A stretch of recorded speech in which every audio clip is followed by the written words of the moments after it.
In 1911, Rwot Awic of the Payira clan of Acholi was arrested by the British. He was later arraigned before a court in Nimule and sentenced to 8 years in a Kampala jail located on present Kololo Hill. Rwot Awic was arrested and taken to Kampala by the colonial government. The man who arrested him was called Captain Haman. And when Captain Haman arrested him, and then he was taken and imprisoned for 2 years in a lonely jungle in Buganda, a place that he himself named it as Kololo because he was left there lonely. Reverend William Lau, a scholar and church leader, explains that Rwot Awic and his troops had staged a protest against the British rule and dominance in Acholi, including the firearm registration policy. They wanted Awic to sign an agreement with them. That one was proposed in June 1898, that he should sign a treaty with the British so that this place should be ruled by the British and should be under the Queen of England. But Awic said, no, this land does not belong to me.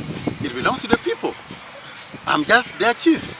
So he rejected that one. That's number one. Number two, there was total oppression. There was tax collection. You know, Sir Rebecca came in 1872. He introduced green tax collection. And that was not in favor of our people. Every month, you are supposed to pay green tax, so long as you're from the age of 18. Only people who are aged and disabled were exempted from that tax. Number two, in 1901, another colonial British also introduced what we call the hard tax in Acholi. So Awic were opposing that. Three, there was also this gun collection based on this Brussels Treaty. Gun collection, and yet guns in Acholi were not used for war. It was just a kind of a prestige, actually for mounting guards of honor and also for hunting those games like elephant. So the British misinterpreted us. So that's what brought Awic into conflict with them. He rejected their rule. However, following a fierce encounter with the British in Kololo Hill in the present Lamogi sub-county Amuro district, he was arrested, tried and jailed on a lonely hill in Kampala, currently Kololo, which was then a wilderness. They brought three allegations against him. One was on sedition. That was the one who excited the people of Lamogi to rebel against the British. Number two, they brought that Awic had a legal gun. Three, that so long as Awic is still in Acholi country, this land cannot be governed. So based on these three grounds, they said the best option is to do away with Awic. Therefore, they took him before an illegal court and they tried him, actually Kololo, because he was crying. When people here appealed to the colonial, they said, you already killed our chief. Then they said, no, we have not killed him. Let us take you so that you can see. When people were taken there, they found him. Then they asked him, Rwot, we thought that they already killed you. He said, no, I'm here, except I've been left here lonely. In Acholi means I've been left here, Kololo. And that's how they baptized it to Kololo. That was the time when he was arrested. The same account is re-echoed by retired Bishop Nathan of Masinde Kitara Diocese, who says Rwot Awic was a close associate of their king at the time. At one time he was incarcerated in Kampala and he was imprisoned at a place which was forested in trees so that they could isolate him and break his spirit. And he was kept in a place called Kololo. Kololo in Kampala, that name originates from a Rwot word which means loneliness. Kololo.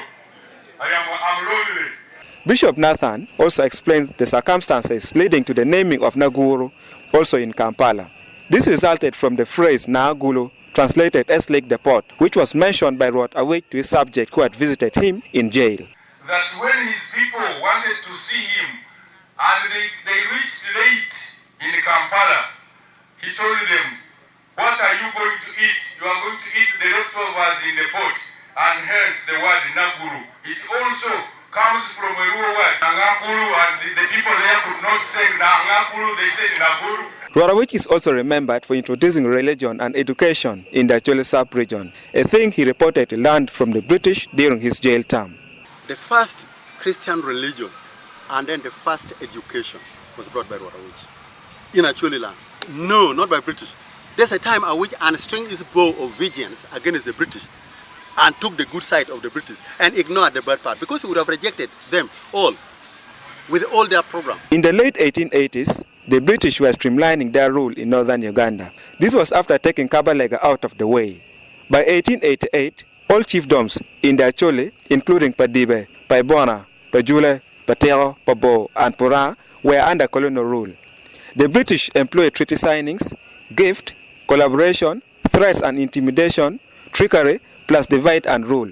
But where they failed, they employed direct military confrontation. But one chief, Rwot Awic of Payira, made it clear that he would not submit to the British demand. He puts up resistance against the British rule and dominance when almost all the chiefs in Acholi had conceded defeat. He was later deposed by the British and imprisoned thrice. He was king of Payira between 1888 and 1920. Rwot Awic, full name Ibrahim Abok Lutany Moi, reportedly died in 1946. His remains are heavily protected in Lacherochot village in Pade district. He is one of the forefathers of the current paramount chief of Acholi, Rwot Onen David Achana II.